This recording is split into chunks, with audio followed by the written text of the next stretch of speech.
Hell yeah. Blood for blood.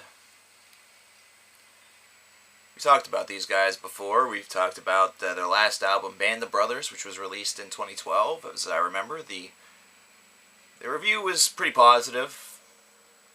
It was one that definitely, it took me off guard. I enjoyed it more than I probably thought that I was going to. But there were problems. And they decided to make an album full of all the problems. That's what they did. Yeah, it's what it feels like, at least. That's what this album feels like. It feels like all of the elements of musical cliche, all of the elements that's kind of popular right now, whenever it comes to hard rock and, radio-friendly metal, all make a presence here on this album, on Blood for Blood. It's like they balled them all together and decided that this was a great idea, this is a great concept, this is how aggression really is bred, and this is how it's output. In reality, this album really doesn't do much. It really doesn't stimulate much. Unless, of course, you're a fan of bands such as Five Finger Death Punch. Yeah, then this album's probably right up your fucking alley. Let's say why. Let's actually talk about this disc. First off, even for a seasoned individual such as myself, who's sat through some real crap during his day, I found this album really, really difficult to sit through. This is definitely one that wears its welcome out way too quickly throughout the first couple of tracks. It reminded me almost whenever I did the Punk Goes 90s album from earlier this year, where I literally clocked myself and really made note as to how long I listened to each individual song before shutting them off. I was really tempted to do that with this album, but then opted to suffer. And damn, does that have me a bit peeved. This is an album that relies a lot on really just off-putting vocalization. Sure, we hear some, resounding moments of clarity on songs like Moth where we hear a clean voice, but once again it just reminds me of metal cliche, or radio rock or radio hard rock cliche. It's a voice that doesn't have any real identity or character to it. It's instead something that just sounds like they're trying to do that soft number that you heard, Five Finger Death Punch do. Whatever the fuck its name was. There's a couple of them. There's at least one on each album. And it just doesn't work well. It really doesn't. The whole idea of like a moth to the flame is so goddamn cliche. And if you want a great song called Moth, check out the Audioslave song. It was the last track I believe that they ever recorded, or at least the last track that was ever, released on their final album. This is an album that really borderlines on tediousness based around what it really does. There's so many elements that I could really describe, some of which are these. The vocalization on this is very poor. It's something that doesn't have any sort of consistency or gelling point to it.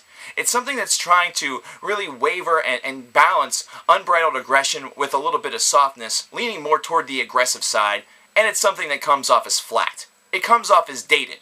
At this point in time, Hellyeah has already released 3 albums, and those 3 albums have had a semblance of balance to them. This one feels really, really jilted in one direction. The riffing and the general musicianship on this also feels very forced. It feels like the construction was based around an element of aggressiveness with minor twinges into the non-aggressive, and it really feels, once again, jilted and off-balanced. It feels forced, and it feels like these riffs are all ones that have been carbon lifted from other bands and other songs. It's almost like this is an album that's written basically just to have the singles played potentially on the radio. But they won't be. The lyricism is something that is even more atrocious. The lyricism on this album is even more garbage. If you thought that I complained about, the language aspect of the Five Finger Death Punch releases, based around the fact that it really didn't need to be laced with so many F-bombs all the way through, then damn, you haven't seen anything yet. Once again, I'll reiterate to all those that are like, you're a metal guy and you're talking about language, what about your freedoms and Satan and all that other crap? Hey, the allegories are there, and I admit that constantly talking about one topic isn't necessarily a building point for a strong album. But if the only thing that you can think of in order to enhance your music is to drop an F-bomb every 10 minutes, or 10 seconds even, then there's a bigger problem there. It shows a lacking of originality. It shows a lacking of creativity. It shows, once again, that forced element of aggression that's absolutely unnecessary. You can breed aggression through your musicianship if you expand your horizons a little bit and actually, write some creative riffs. And you can also expand your creativity by writing some lyrics that have a little bit of actual substance behind them. Now I understand that aggressiveness isn't necessarily something that comes with a wide array of diction. It's not something that comes with a very large dictionary style that really helps and assists other styles of music. And it's not something where pulling out of the thesaurus is really recommended. But in this case, and in the case with the last 2 Five Finger Death Punch albums, damn, it would have been a nice enhancement point. It would have been something that would have really helped things out. I could count on my hands, my toes, and perhaps other appendages how many times that I've heard unnecessary need for language of that variety to build the aggressiveness. And it doesn't work. It falls flat. And it's something that doesn't have a universal feel behind it. It's juvenile, and it really drives it toward only one certain, philosophical group of metal or hard rock, thought individuals, and just does not punctuate the point at all. Whenever you surround this kind of lyricism backed behind very bland musicianship, very dated musicianship, things that you've heard before, Hellyeah now sounds all of a sudden like a band that saw what another group did, saw the success they had, and thought, hey, we're pretty close to that. We could probably do that. Hellyeah was also a band that didn't need to do this. They didn't need to do it at all. They already had a great sound to them.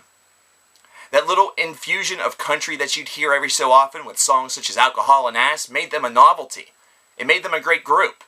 It showed that diversity that was, really present among all of the different groups' former bands, or bands that they're currently a part of, coming together in order to really, not necessarily go after just that same humdrum idea.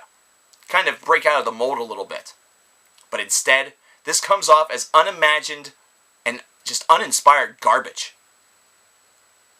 It's been a long time since I've had to do a review where I basically just say, this fucking sucks.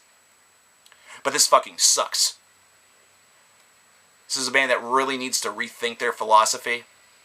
And if this manner of aggression is the arena in which they're exploring, in hopes that it will lead them to packed arenas, they might be right. But you can definitely expect very, very little positivity from a guy like me in the future. It just shows a lacking of creativity. It shows a lacking of imagination. It shows zero musical evolution. If anything, it shows de-evolution. Stop it. For those of you who actually like this record, for those of you who actually thought that this was a good idea, why? Tell me in the comments. I really want to know. But aside from that, you're just going to have to accept the fact that this is a 43 out of 100 for me. Easily a contender for one of the worst albums of the year. I need a drink. Don't even play Alcohol and Ass.